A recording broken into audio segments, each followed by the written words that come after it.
What's up, duelists? This weekend I had the pleasure of going to the PPG Summit 5K Edison tournament in Dallas. This is recorded day one after I finished undefeated in Swiss, made it into top 8 with this beautiful deck here. I'm going to go through the deck profile, I'm going to go through some of my thought process, and then I'm going to tell you guys about my matchups and tell you guys what I would change, because there's actually 2 cards in this deck, maybe even 3 cards in this deck that I would actually change.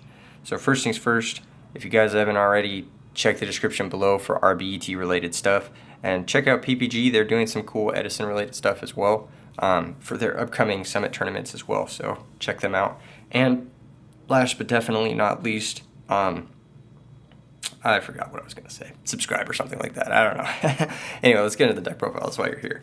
All right, so this is like a Synchro spam counterpunch deck. The theory behind the deck is like I wanted to bait the opponent into playing a certain way and then just OTK them like crazy. So 3 Deep Sea Diva. This is a big part of the deck. It allows you to make big Synchro plays.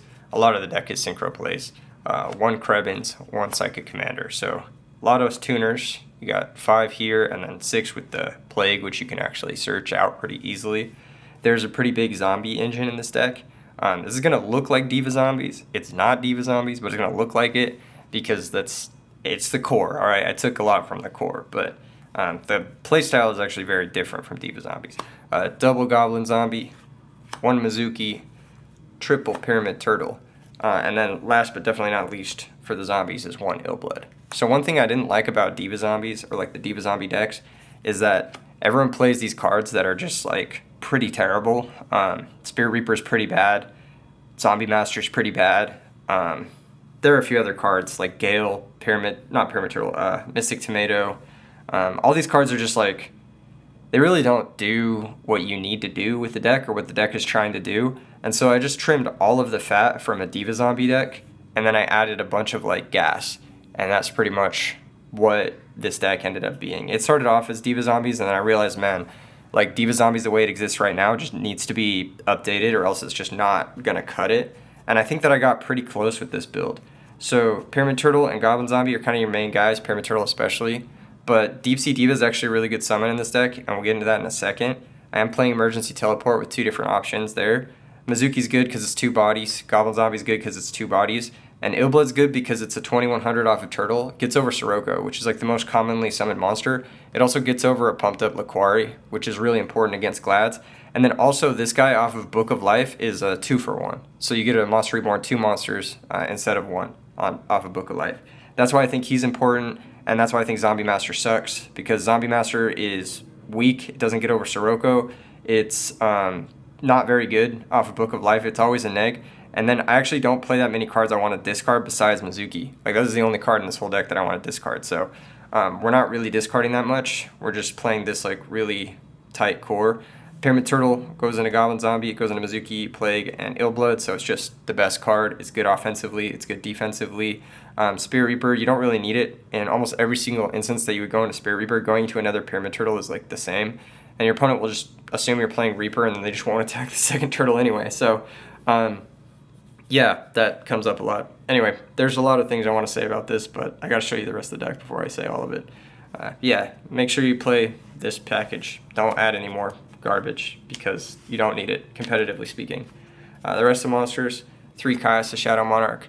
This is probably one of the best cards in Edison format, just hands down. It's the most popular card in the format for a reason. Banish Anything is incredibly strong. It's good against all of the top decks. It's good against Vayu, Frogs, Blackwings, and it's good against Gladiator Beasts as well. So it's also great against Lightsworn as long as they don't have Arcus in play. So yeah, 3 of him. This is one of the better Kaios decks because you can go Kaios +1 pretty easily off Goblin Zombie. I'm playing 1 Prime Material Dragon. We'll get into this in a second, but this card was gas. This card actually won me a lot of games. I think actually Prime Material Dragon exists in space where it's at its worst in like Dragon decks.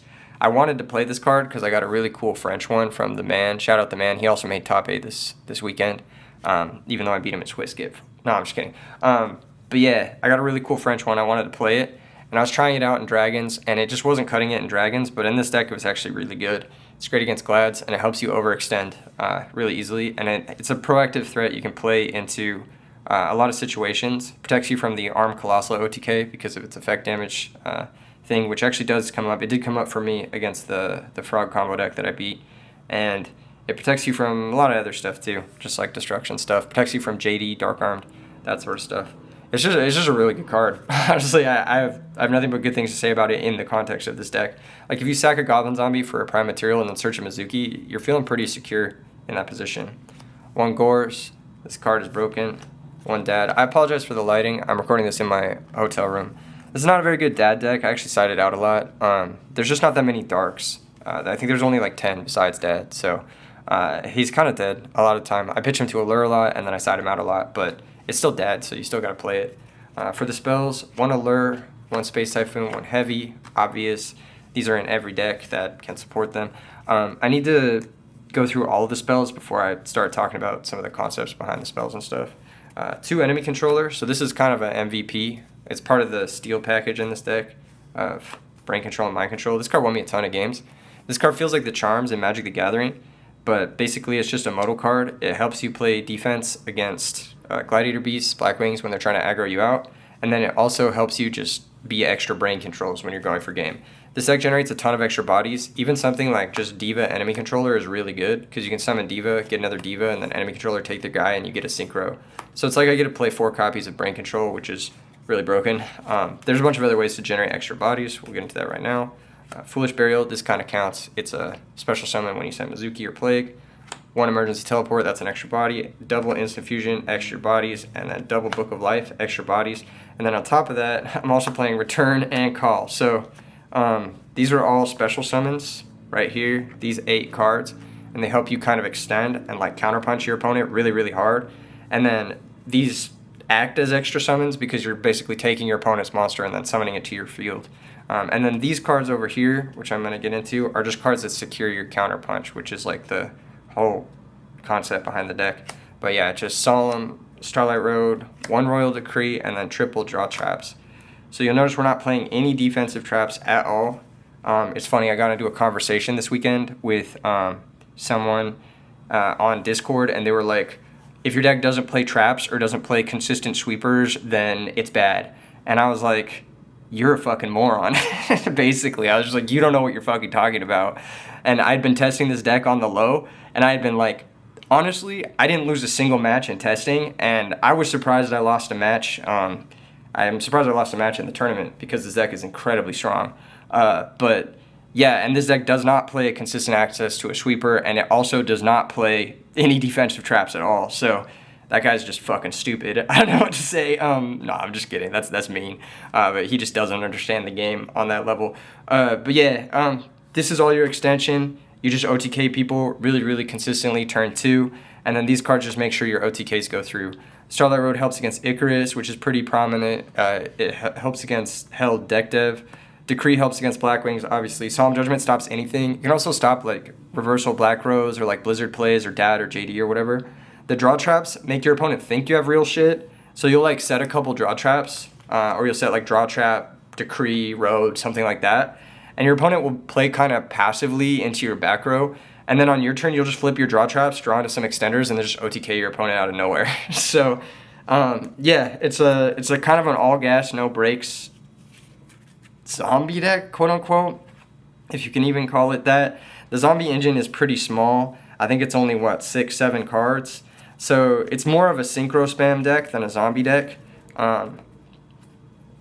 Yeah, I guess with the Book of Life, it's pretty zombie-esque. But we'll get into all of it. The enemy controllers are really important because they do actually give you a little bit of defense, and that does come up sometimes. Because sometimes your opponent will really like go crazy and try to OTK you, and you just need to defend yourself that one attack. And then from there, you can counter push and then OTK them back. But yeah, it's mostly just a counter punch deck. You kind of wait for your opponent to commit something, then you take it with one of your 4 steel cards, and then you go for a big play, or you banish it with Caius, Instant Fusion, that sort of thing, and you kind of shut your opponent out of the game. You make it really hard for them to come back with Solemn Judgment, Starlight Road, or Royal Decree. So that's the general concept with it. It worked really well. Like I said, I built this deck. I've been building it like throughout the week and like working on it throughout the week, and I got the final version literally an hour before my flight. And I played like 6 matches between my flight and the tournament, and I won all 6 convincingly. And I'll be showing those as members only. But let's get into the sideboard and the extra deck, because that's important stuff too. All right. Sideboard, 2 DD Crow. This card's important. 1 Consecrated Light. This card's important. 1 Cyber Dragon. This card's important. Double Vanity's Fiend. This card is important. Double Book of Moon. You know what I'm going to say. Double Dust Tornado. 1 Royal Decree. Double Skill Drain. 1 Torrential, and 1 Dust Shoot. So the general sideboard plan. All of these cards do get used. However, I would like to change a few of the sideboard plans around after this tournament. My one loss of the day is because I messed up my own sideboard plan. I forgot to side out Decree against Vayu for Skill Drain. I didn't swap those 2 cards. My opponent's hand was Greffer, Sirocco, Brain Control, Dad, Burial, Dust Shoot, I believe, which is like the best 6 cards you can have. And I had the Royal Decree set, but had it been the Skill Drain that I was supposed to side in, that I literally wrote in my sideboard plan to side in, I would have won, but I lost. And that was my top 8 match, but alas, you can't be perfect. Sometimes you make mistakes. Even if you are the GOAT, you sometimes make mistakes, which it happens after a long day of dueling. Whatever, it happens. I would like to take out Torrential. I think this card's kind of ass. I would like to take it out for a 3rd copy of DD Crow. I think DD Crow is just really good against Vayu Turbo, and it's really good against specifically the Frog combo deck, which can be annoying, and it's also good against the plant decks, which are really difficult. I think that's the one thing in the side deck I would change. Cyber Dragon is just a beater. We actually don't play Chimera Tech. We could, but we don't. I'll show you guys what you can maybe cut from the extra deck for Chimera Tech. But it was very good. It's also an extra summon, so it's just speed. Skill Drain is MVP. It's how I beat the Frog combo deck. It's also how I beat a few other decks. I'm going to go through all my matchups after I'm done showing you the deck profile. Book of Moon is insane. It works under Decree, and it interacts with everything. So like a lot of combos, like namely the Frog combo with Substitoad, they think they can just summon Substitoad and like go ham into back row. But if you just book the Substitoad, it full stops their turn, and you usually just need that 1 turn in order to come back into the game and then just completely destroy them. So yeah, anything that can engage with like monsters on the summon that are any type of whatever, or resolve threats, Book of Moon just is a great catch-all. It stops Drill Warrior, it stops Vanity's Fiends, it stops Christia, it stops basically everything. And so I needed a catch-all in this spot. Vanity's Fiend is just a proactive catch-all. Consecrated Light is for Blackwings. It goes into the sideboard plan of double Decree plus Consecrated Light in that matchup. You can't search it, so sometimes you just don't draw it. But when you do draw it, it wins you the game. Like one of my games against Blackwings this weekend, I did win. Dust Shoot is for like random combo decks or for dragons, like Dragon Turbo, that sort of thing. You just want to break them and then like OTK them. Double Dust Tornado, you could maybe make an argument for going down to 1, but it fit my sideboard plan to bring in 2 of them in a lot of matchups. And then against Glads, something that's really cool is in this deck, you can board in Skill Drain, Decree, Double Book of Moon, and you just make it so all your back row hoses Glads. You can set up like Stardust plus 1 of these Floodgates really, really easily, and then the Glad deck will probably just lose from there. It's pretty easy to beat Glads if you have like Skill Drain Stardust or Decree Stardust. They don't really have too many ways around it. They need like 4 or 5 card combos just to, maybe not 5 card combos, but they need like 3, 4 card combos to get through that sort of setup. It's quite difficult, especially if you hit them like after they've used a card or 2. It's usually probably checkmate. And that's how I was able to take down Glads, was with this specific siding pattern. I think I brought in both Dust Tornadoes as well as the Cyber Dragon. I took a picture of it. I'll talk about this deck more throughout the week, but yeah, I'll probably put the sideboard plans in the members only vid as well. But yeah, every single card in the sideboard gets used. Like I said, the Torrential could be a DD Crow because they function similarly against frogs and against like other stuff, and blowing up your own board isn't always the best. And like I said, you don't really need defensive traps. They're kind of just like neg 1 non-engine type vibes. Not neg 1, but you know what I'm saying. Torrential's broken though, so that's why I played it. And it wasn't terrible for me, it just wasn't great. Like I kind of wished it was a Crow instead most of the time. And then the extra, which like I said is not perfect. 1 Armory Arm, 1 Catastor, 1 Urquizus. I make him a lot. He actually won me a couple games. Bryonic, these guys, 1 Goyo Guardian. Shout out to Matt from New York. He hooked me up with these really pretty guys. They're really cool colors. Shouldn't have played them. I think I only made Revive King once. You do make Revive King, but Doomkaiser never comes up. You never want to play this card. 1 Urbellum, I made him, he won me a game. Won me 2 games, I think. I make him a ton. 1 Black Rose, 1 Stardust, 1 Dark End, 1 Thought Ruler, 1 Colossal, and then Darkfire and Reaper. The Darkfire should be a Carbonella Warrior, but I just could not find one. I didn't know who to hit up, and I could not find mine, and I had to get on a flight. But it should be a Carbonella Warrior, and it actually did come up for me, and it cost me my top 8 match that it came up. Because I had Consecrated Light out, and I had an Instant Fusion like extension play that I needed to make, and I couldn't Instant Fusion into one of my monsters because I didn't have the Carbonella Warrior that I was playing online, so... Yeah, awesome. But yeah, so this should be a Carbonella Warrior, and then the Doomkaiser Dragon can be one of 2 different things. It can either be a second Stardust, which comes up a lot, or it can be the Chimera Tech, which also does come up. That came up for me a couple times, but usually you don't need the Chimera Tech. Like, Machina is an insanely free matchup, so you don't really need it, and it mostly just comes up against Glads, weirdly, if they like side in Cyber Dragon. It came up for me because they sided in Cyber Dragon against me, but yeah, the Doomkaiser, it just never comes up. You do need Revive King because you need to be able to ladder a 6 into Dark End, and so Revive King is your Dark 6. But the Doomkaiser could be Stardust, the second Stardust, which does come up, or the Chimera Tech, which does come up. Every other card in the extra deck is super mandatory, but like I said, this needs to be a Carbonella, and this needs to be anything else, or whatever. So that's it for the deck. I'm going to go through some of the matchups that I had. So round 1 was versus Gabriel, which was Black Wings. I won that one. Game 1 I lost, and then Game 2 and Game 3 the sideboard cards put in a ton of work. And then Game 3 I just OTK'd him because I had a handful of one of my like 20 extenders. Round 2 was up against Anthony Murray. A lot of you guys know him as Murraclinos. He's a very powerful duelist. He was a person who was there who I was the most scared to face. He was playing Gladiator Beast, which he went undefeated in Swiss with at RBET New York. He's one of the best Gladiator Beast players in the world, but we were able to take him down. My sideboard pattern against Glads put in a ton of work. The skill drain plus decrease ended up clocking him pretty hard, especially in, I think, Game 3. Round 3 I played against Andrew, who was playing the Frog combo deck, the one with like triple Death Frogs and stuff.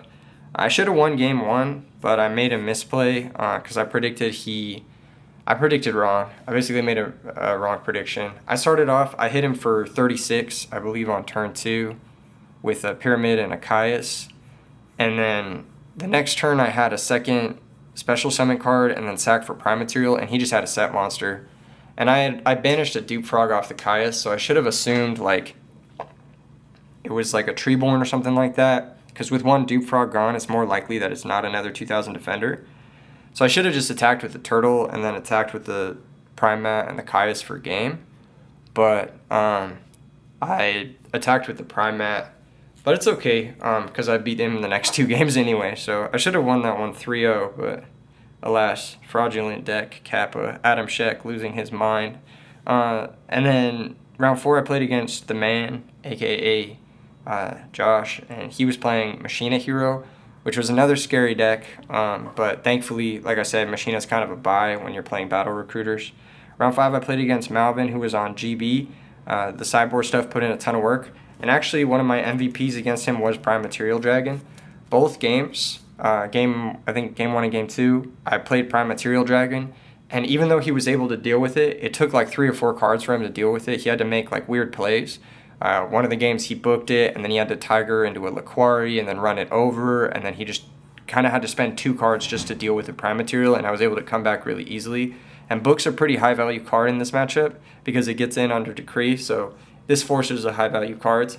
And if they don't have like that multi-card answer to it, you just win. So that was the MVP versus Malvin. Even though it didn't necessarily carry me across the finish line, it set me up to be at a significant resource advantage. And then round 6, I played against Michael, who was playing Black Wings. And he had Oppression Game 1, which this deck is kind of built to dodge. Like, I'm going to be real, Oppression's kind of rough for this deck Game 1. But most people don't main it right now, because like Black Wings and Violet Turbo is the most popular deck. But he had it Game 1, and then I had the out, I had Decree, but he had Solemn. So he had Oppression, Solemn, Whirlwind. And that was kind of tricky Game 1. But then Game 2, I had Consecrated Light, and he had 6 Dark Monsters, which was awesome. And then Game 3, it was back and forth, but I ended up taking it down, which was cool. I had I had a bunch of Caiuses. I think I had 2 Caiuses, which was really nice. And I hit him with Starlight Road game 3, which was nice. And that was the only game. That game was the only game I drew Heavy Storm the entire tournament. So I actually went through a bunch of back row matchups without Heavy Storm and just played through the whole back row. I think actually there was one game against Josh where he had 4 back row, and I OTK'd him through 4 back row, which was really cool. This deck just does that. It's fucking nuts. And then I got into the top 8, and I lost game 1 because he dust shooted me going first and took my only monster, which just happens sometimes. And then game 2, I misboarded and I didn't bring in the skill drains, and then I just lost to a bunch of monster effects. And like I said, he had like a god hand. He had Grepher Sirocco, Dad Burial Brain, so it was like, yeah, it happens. But it was definitely on me, and it was something I could learn from. And I think this deck is really good. Shit, man. This is my 3rd tournament of the year, 3rd good finish of the year, and I'm pretty proud of it. I did all 3 of them with unique builds, unique decks, and yeah, I think I brought a pretty cool deck for this one. I was kind of inspired. I saw 28 Years Later, and that movie was fire. It was hella good. And I was like, man, I want to play with some zombie cards, and so I switched it up this time. I could have brought fairies. I feel like fairies just is pretty close to a guaranteed top if no one else is playing fairies. I've said this in previous deck profiles, but I think fairies is probably the best deck in Edison format next to Black Wings. Like, those are probably the best 2, and then everything else is kind of just like competing within that space. But as Edison format gets more developed, I think that those are probably two best decks, because if you're not facing off against fairies or Black Wings, the fairy deck just feels like fucking incredibly strong. But this deck was fun, and I think it's worth giving a try. It's good into Glads, which is a big reason why I played it. I texted my sleeper cells. I texted Ryan Iden and Anthony, and I was like, yo, what's the metagame like in Texas? Because I just wanted to know what all the local players were bringing, and they said basically it's all Glads. And I ended up playing against 2 Glads, so it paid off. The deck was built to do well against Glads. I had a strong sideboard plan for Glads. I didn't have as strong a sideboard plan for the other matchups, but like I said, I built this in kind of a rush. I've been really busy setting up RBET Indy, and yeah, the deck worked. I'm going to run it back tomorrow, most likely, depending on how I'm feeling, and hopefully get another cash finish. Ended up winning, I think, $425 with this, so that's pretty good. I cannot complain. I cannot complain one bit. Thank you guys again for tuning in. That's going to be it for today. Try out the deck. I'll post it in the Discord as usual. Peace.